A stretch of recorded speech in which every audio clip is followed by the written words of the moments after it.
Hi viewers, welcome back to our channel. Thumbnail చూసారు కదా, మీకు టాపిక్ అర్థమయ్యే ఉంటుంది. మనం రోజు యాపిల్ తింటుంటాం కదా, మీరు అందులోని సీడ్స్ని ఎప్పుడైనా అబ్జర్వ్ చేశారా? ఇప్పటివరకు వాటిని అబ్జర్వ్ చేయకపోతే ఈసారి యాపిల్ తిన్నప్పుడు ఒకసారి వాటిని చూడండి.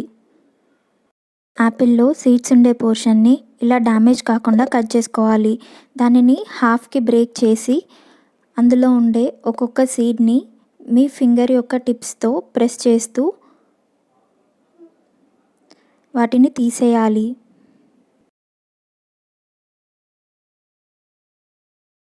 ఇక్కడ వచ్చిన సీడ్ని మీరు ఒకసారి గమనించండి.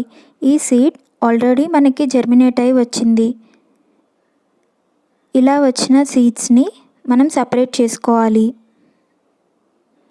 ఇలా ఆల్రెడీ జర్మినేట్ అయిన సీడ్ని వాడడం వల్ల యాపిల్ సీడ్కి పట్టే సోకింగ్ టైంని మనం తగ్గించుకోవచ్చు.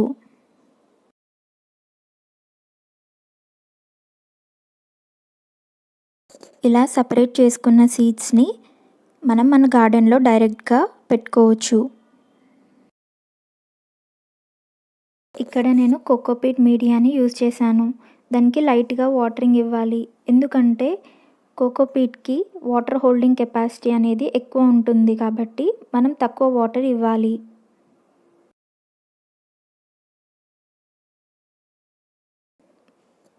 మనం ఆల్రెడీ జర్మినేట్ అయిన సీడ్ని సపరేట్ చేసుకున్నాం కదా, ఆ సీడ్స్ని మనం సోయింగ్ చేసుకోవాలి.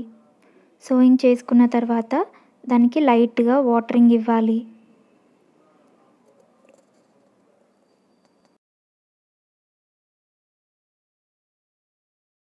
ఇక్కడ మీరు చూస్తున్నది 5 days ఓల్డ్ యాపిల్ సీడ్లింగ్.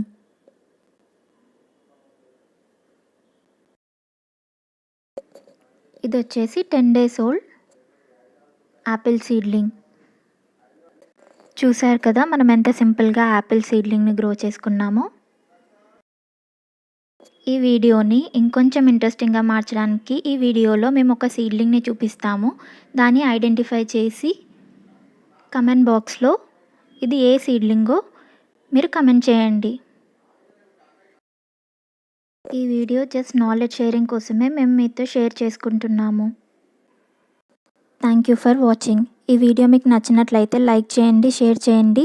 ఇలాంటి ఇంట్రెస్టింగ్ వీడియోస్ కోసం మా ఛానల్ని సబ్స్క్రైబ్ చేసుకోండి.